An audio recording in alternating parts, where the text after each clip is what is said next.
evening. I'm so glad that you've joined us again for folks. Table Talk 31. Yes, we are in the 30s. We're in the 30s. Well, it's too bad it wasn't our age, because then we would be a lot younger than we are. We will pretend we're in our 30s. We are. We're Absolutely. glad you joined us today. Glad you joined us today again. I am not drinking coffee today. I am drinking peppermint tea because we're out of coffee. So okay. if you see my face, cringe a little bit, you'll know why, because I'm expecting Tim Hortons coffee and I'm getting some generic peppermint tea. But that's okay. It's probably good for you. So. It's probably good for me. Most things that don't taste good, they say are good for you. So I have a lot of things to learn when it comes to that stuff. I'm so glad. Joining us, we're coming to you from our studios at the Estevan Church of God, 19 Twillick Road. And my name is Geoff. And I'm Helen. And welcome again to our program. Last week we hit a real interesting subject that we got a lot of comments and a lot of interaction with and that kind of stuff, and so I just think it's important for us to and we did mention it that we might revisit it a little bit, and I think it's a topic worth going back to because it's so prominent in our life, and I think if anywhere it holds us up in our progress and our walk with God and our discovery of faith, you know, that's a prominent issue. It's an issue not only in faith, but it's an issue in how we conduct life, how we perform, how we go about doing our jobs, things like that. It's huge, and it's talking about identity. And we want to continue on that subject, and we want to look at it. We want to kind of pick up where we left off, but we want to talk about the different mirrors that are often in front of us that we often look at life through and how we see ourselves, because we said before, identity is an important issue on how we see ourselves drastically influences how we live our life. And we've had that. We've had a journey of learning and discovering who we are, and we're still on the journey. I was just going to say, we're still on that journey. And it makes such a huge impact. Even when there's moments in your life that you think you've gotten victory and you see some things clearly, all of a sudden something from the side comes along and swipes you, and it feels like all the things you've gained are having to re-engage and work through them again. And I want to say this as you listen to us, because this is important for us to highlight for you, is don't be discouraged. I've been really discouraged this past week because of some things that I had to rehash through, expectations from people, or just feeling of inadequately or failing because maybe somebody was expecting something and it wasn't what they wanted, and then you feel disappointed, and then all of a sudden I find myself going down the trail of all of a sudden revisiting all those things again that I once thought I had dealt with, and I can be discouraged in that process. I can be disappointed and then feel like it's all for naught, but then I have to take a step back, and I have to breathe and realize that I'm not back where I started. No, you're not, babe. I'm not back where I started. I just have to remember the tools that I was given to engage in it again. And when I do that, and sometimes that's a process. I think I get discouraged more with myself than what possibly others maybe get discouraged over me, because I have this outset to aim here. And sometimes I hit that, but then there's the odd time, you get tired and you go through stuff, and all of a sudden that target seems to be so far away, and you're just randomly shooting and realizing you're missing it, and then you get discouraged, and then you have an opportunity to rehash what it feels like. And it's important that we have to understand that there's a distinction. There's a great difference between how we feel than what is the truth. And sometimes we misguide what we feel as truth, and then for a few moments or sometimes days, it's like we've gotten back. And I want to encourage you, as you're listening and watching, we're not going back, we're not rehashing. We just have to re-engage those tools. And so sometimes I know we feel like I'm going around this mountain again. I'm going after this issue again, and now rehashing again. And I want to say, let's flip that and say, let's look at that. And as I'm saying this to you today, I'm reminding myself of what I need to do in those situations, because it's easy to forget when things are just rolling through your head and circumstances and situations are happening. But we have to remind ourselves it's not that we're going back. It's just another opportunity for us to apply the tools in our tool chest. And we've been saying all along that this is not a quick fix. This is something that we have to work on as we journey through life. And I'm glad, and I want to tell you this from my heart, I'm glad that we serve a God that is extremely patient, willing to walk us through, remind us of the tools that he's given us. And the thing is, God has never disappointed in us, and that's something I want to what's the word I want to use? Just reiterate. Reiterate again and again. God is not disappointed in us, even though we get into moments where we seems like we rehash what we already known. But if we look at those times as opportunities to re-engage those tools we've been given, it seems like those moments get shorter then. And so we want to give you hope. If you're watching and listening today, and that's something that describes you, I just want to tell you, you're not alone. God has not forgotten you. He's not disappointed in you. It's just now we have an opportunity to take those tools that he's given us and apply them to yet again another situation. And that's the thing. I don't think a mechanic gets discouraged because he keeps fixing cars, because he knows cars are going to break down, needing repair, needing things. There's wear and tear. Life brings and that. We have to give ourselves grace. Yes, we do. Because there is wear and tear that goes on as we discover and as we learn and we wipe out and we make decisions we shouldn't. That's just wear and tear. That's just part of life. And so we go back to the mechanic shop. We go back to the lessons we've learned. We apply the tools that we're given to work on those areas of our life. And then we stay encouraged. I want you to stay encouraged. I want you to feel like God's not disappointed. He doesn't have an expectation necessarily where this has to be met or you're missing it. That is so big. And so the reality is, when we walk and follow Jesus, it's important to understand to have the right image of ourselves.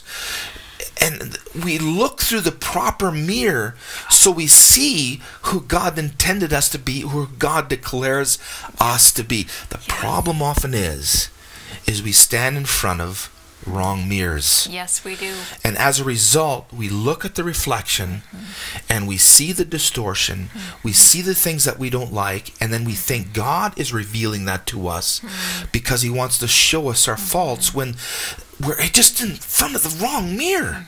And you know what? I posted something on Facebook this morning, and it just really hit me because I lived in front of the wrong mirror. It was a warped mirror. And it showed a wrong image of me. Yes. And I wrote, religion lied to me, because it put a wrong mirror in front of me, and it was magnifying my faults, my weaknesses, shortcomings and failures and things that aren't right. It magnified those things. It caused me to go into a mode of trying desperately to correct all my faults and my weaknesses and trying to straighten up, and it was a very hard, burdensome life. And that is not God's intention for our faith walk with him. Absolutely not. There is not. such a freedom, and that's why we're sharing, because we've been on a journey of having a correct view of ourselves and looking in the right mirror. And it's amazing, again, we can emphasize this over and over again, it's amazing what that does to us when we have the right view of who we are. And sometimes you saying some of those things made me remind myself that sometimes good-mannered people, even ourselves, put mirrors in front of other people. Because we want to solidify how we feel, and we want them to feel the same way, so we take the mirror that we're looking at and we show it to somebody else, because we don't want to be alone in this cycle. And the thing is, Jesus came to remove that cycle and to change, to reveal to us who we really are. Yes, he did. So that we can receive everything that he has for us. Yeah. I don't for a minute, and I'm a pastor, I don't for a minute believe that God has no other intent but for our good in our life. Absolutely. And he wants to reveal his plan, his purposes to us, because he knows how we're wired. He knows what's inside of us. Yes, he does. And the thing is, for so many years, I was waiting for something to fall from heaven, when all that's needed was a revelation of what he already had given me. Yes, it's already in you. It's already in us. In you. We're not waiting for something to fall. No. We're not waiting for something to come. Yes. We're not waiting for something. But all we need is revelation from heaven. Revelation, where our eyes are open to what God's given us. And the more we walk in that revelation, the more the life that God has for us is unfolded before us. Yeah, it's our reality. So it's not waiting on God. It's not pleading on God. It's rather having our eyes open. Because what he's given us. That mirror, and I just think of when you go into like a science museum and there's all these mirrors, and it's kind of fun to stand before them because it just gives you a different shape. Yeah. And it's kind of hilarious looking at that. But sometimes that's the mirror that we've been presented. Yeah. And it's showing, like, let's say you have big feet and it just accentuates your big feet, and it's like, wow, that is a weak area of mine. I am clumsy. I'm going to trip over my feet. Yeah. People are going to think I'm stupid. And that's all it shows you. It shows you that weak area of you. And I feel like, I can't remember where I was going with this, but you know what? That mirror, Jesus came to crash through that warped mirror. And he only has one mirror left for us to look in. That's right. And that's who he originally created us to be. Absolutely. And it's mirrored in him. Right. It's so powerful and freeing. You know, that's the thing. Powerful and freeing. Yes. God has never given us a burden that we drag our feet through life thinking this is the cross we bear. Yeah. He came to bring life, freedom, liberty, and joy, and perspective. And when we see through the proper mirror, we see who we are. Yeah. And as a result of seeing who we are, we have a different outlook on our problems. We have a different outlook on our situation. Oh my gosh. The things that were gloomy or we think are in trouble, all of a sudden they see the silhouette around it that, no, in fact, there's life there. But we never learn to recognize that. And sometimes we can go through life and never see the life that's being birthed because we're so clouded by the darkness that we see around us, or we see the problems, we see the difficulties, we see everything. And often when we stand in front of that mirror and we train ourselves to look at our faults and look at things that aren't working, that's what we dominantly see.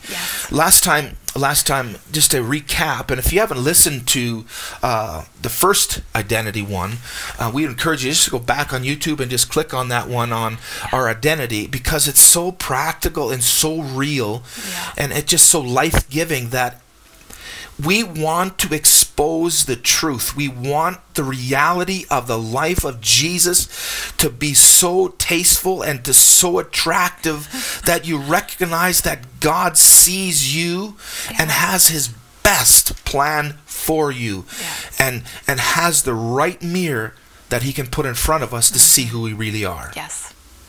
But we talked about 3 things last week, and let's just really recap there just so that we can build on what we talked about. So we left you with 3 things last week, and the first thing was our identity can't be wrapped up in what we do. So much of our life is wrapped up in what we do. So when what we do gets challenged or gets taken away, our life drops as well. So if our expectation is that we need to see this, when we don't see that, we think we failed. Yes. And then we take that on as our identity, and we think, see, it's just showing me I failed again. So we have to understand our identity can't be wrapped up in what we do. It can't even be wrapped up in our passions. Yes. It can't be wrapped up in our circumstances. It cannot be wrapped up in our relationships. It cannot be wrapped up in our churches. It cannot be wrapped up in our workplaces. Our identity has to supersede all that stuff, because who we are is a gift to the world. Yes. And if we don't recognize ourselves as a gift, we underperform and underachieve and don't really care because it doesn't matter anyway. I like what Stephen Furtick said a little while ago, and I listen to him a lot because there's so many practical things he brings out.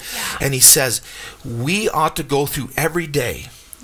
Whatever we do, we need to remind ourselves, I'm doing this and this is significant. I'm doing this. This is significant. If I'm taking out the garbage, I'm doing it because this is significant. And I thought, well, that doesn't make any sense. And then he clarified the reason why we do that is because what we think is significant, we empower. We have life. If it's not significant, then we don't care about it. So it's just a matter of flipping the mirror in which we see things. Yes, because sometimes our identity, we think we have to be significant and then be a somebody, and then we're significant. That's right. Whereas when we know who we are, taking out the garbage is significant. Absolutely. Having that encouraging word, that's significant. Our identity can't be wrapped in what we do. I don't know why it's so hard for people to be honest and to be real. We're so easy to cover up and make ourselves look better than we are because we don't feel we are significant.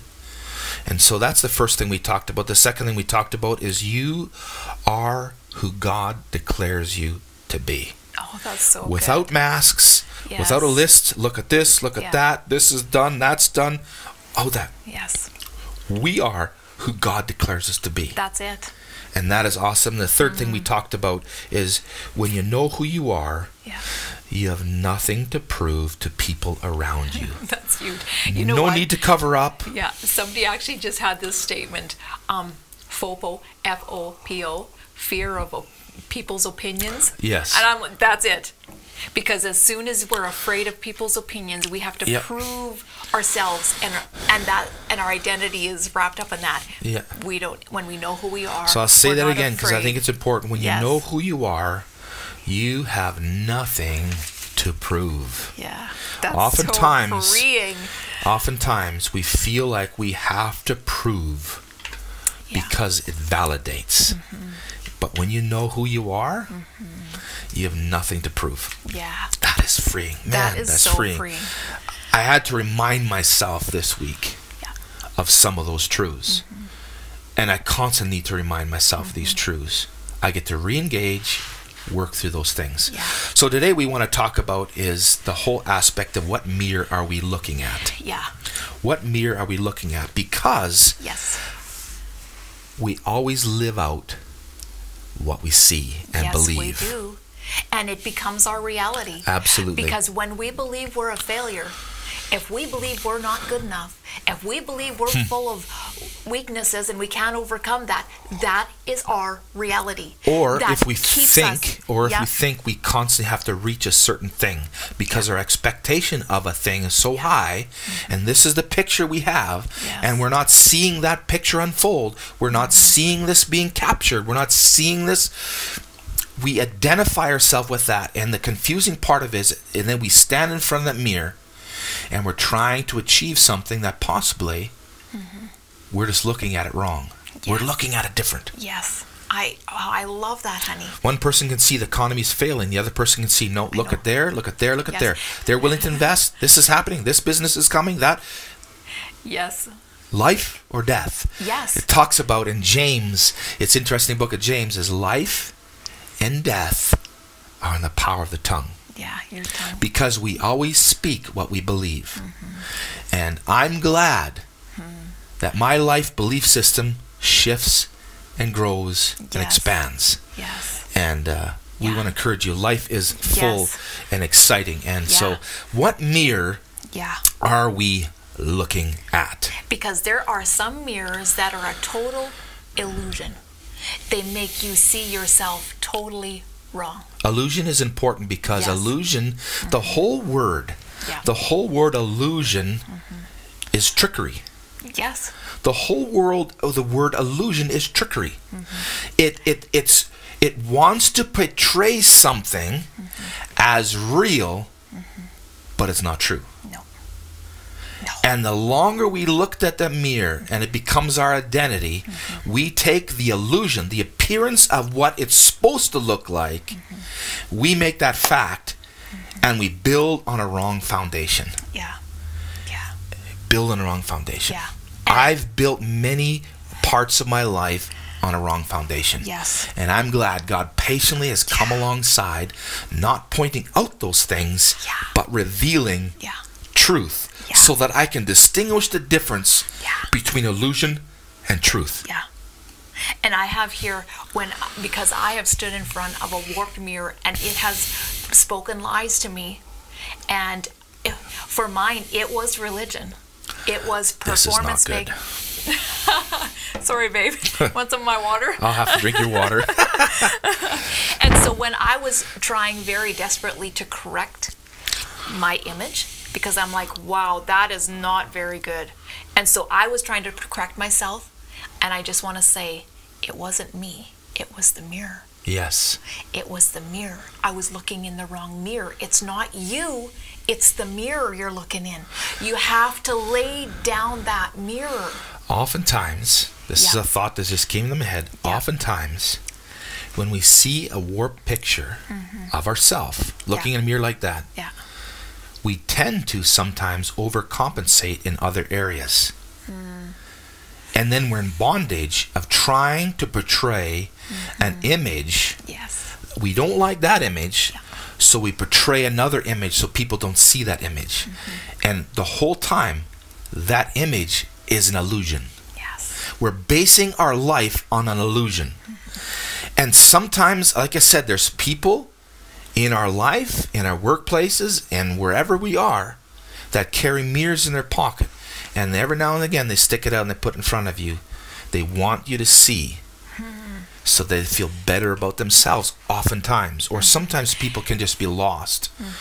And that's the only mirror they know. And that's the only mirror they know. So and we can be hard on those people. We can be hard on ourselves when we just have to understand that we need to have the original mirror, the real mirror. James talks about a mirror too, and you wanted to share some. I was so intrigued by James, and I love the Passion Translation. Let's just see, James 1, 23-25. So it talks about this. This is what it says. If you listen to the word, what word is he talking about? The word that God speaks, and it says that tells you who you really are. I have that in quotes. That's awesome. Because it's talking about something here. It's talking about looking in the mirror.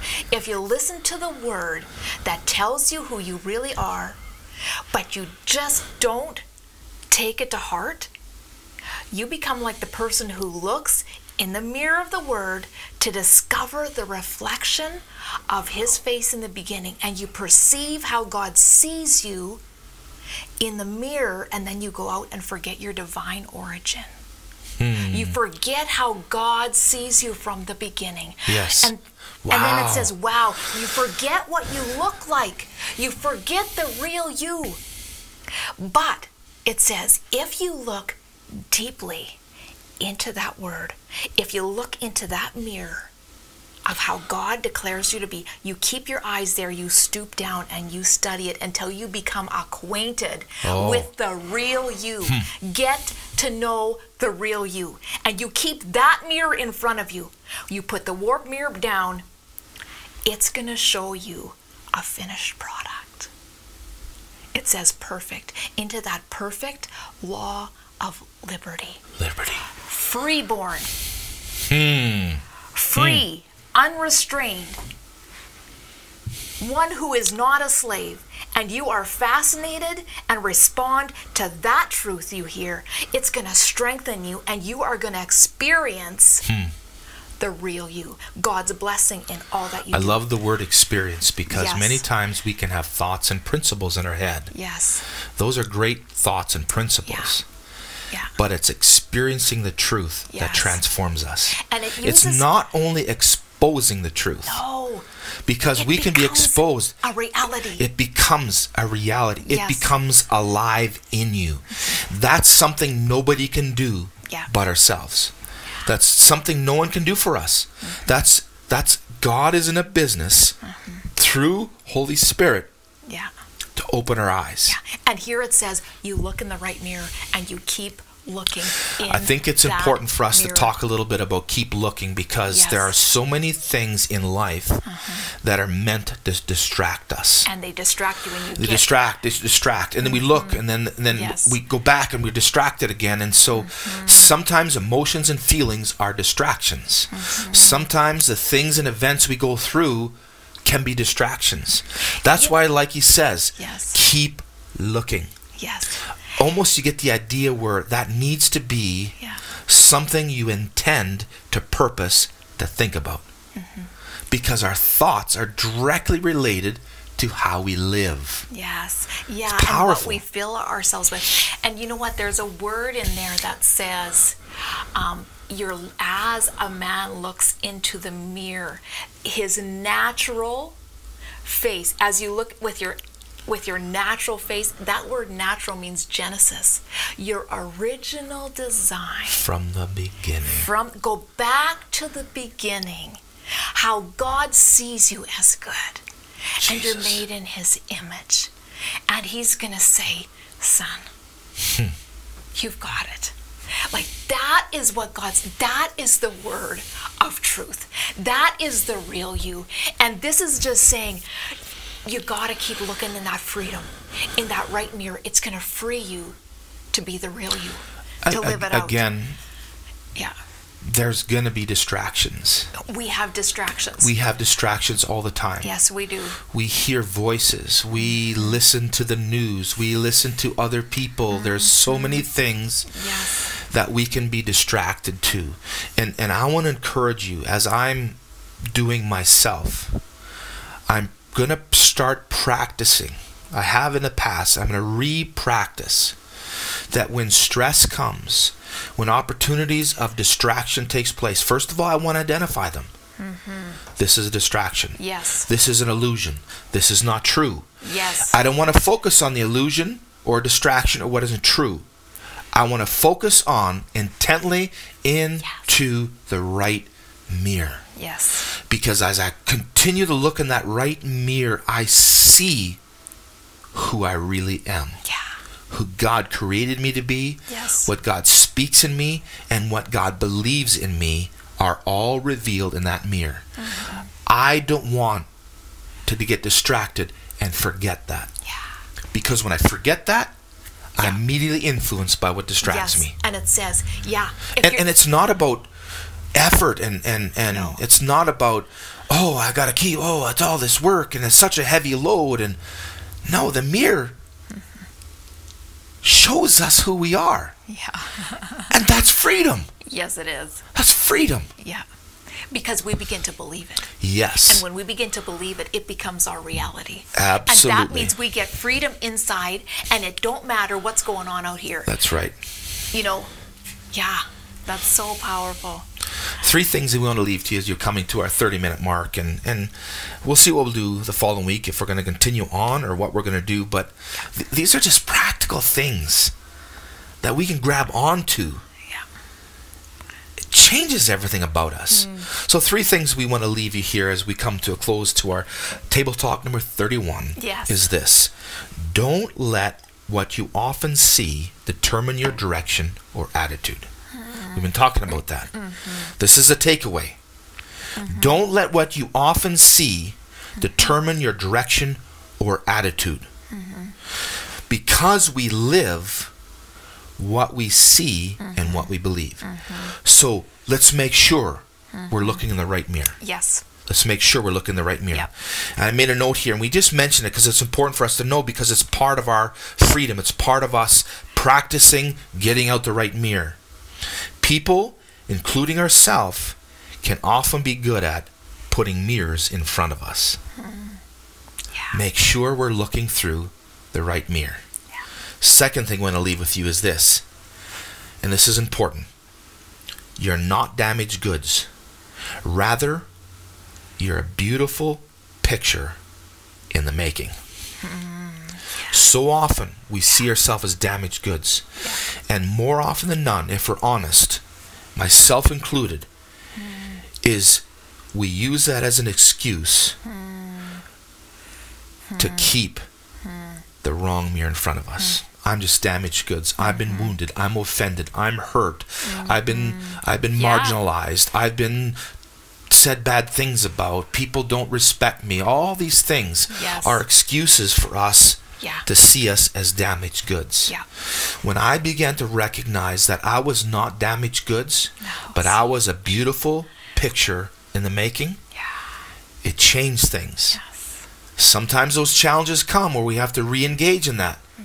But right now I feel that freedom inside. We're not damaged goods. You might be beat down because of the mirrors we've been looking at, but we're not damaged goods. Those are simply illusions that often we base our life on. Third thing we want to leave with you here, and this is an important one as well. God is in this thing for the long haul. God is in this thing for the long haul. Many times people put time limits, we put time limits, we put expectations, other people put expectation. We hear voices all the time. If you don't do this, you're going to miss out. This is your last chance. This is a one swipe deal. You only have one chance. You've messed up a few times. That's not going to go on forever. But when I read the Bible and the examples of the men and women of all walks of life that God used, He was never in a hurry. Because He values character above all. And you know what? I believe that every place of brokenness in our journey of stumbling and getting hurt are because we don't know who we really are. Absolutely. Or the person hurting us does not know who they really are. God is in this journey with every person. Absolutely. 100% committed to actually bringing revelation of Absolutely, who we really without are. a shadow of a doubt. Because as we get freed, we actually free others to get the journey. Beyond, it is a journey. Absolutely. It's a journey. And we want to say again, thank you so much for joining us. This brings us to our 30 or so minute mark. And just thank you again for taking the time to sit down wherever you are watching this program. And we want to encourage you, hey, keep looking us up every Wednesday. Not only that, but we put our Sunday morning service messages on the same YouTube channel, Sunday morning. And then we have Table Talk Wednesday, and then Sunday morning, and then Table Talk Wednesday. And one of the things that we want to do different with Table Talk is we want to have conversation. We want to talk about real stuff, real life, and how we're moving through. And you know what? We even welcome your questions. Absolutely. If you're struggling and you have questions, or you'd like a topic and saying, man, I would really love to hear this. Just message us. Give us a message. We'd Absolutely. love to actually integrate it. Absolutely. You betcha. So again, thank you for joining us, and have a great rest of the week. And look us up on Sunday and look us up on Wednesday. Hey, and if you like what you see, hit the share button and let other people know of what we're talking about. Thank you so much. Bye-bye. See you guys.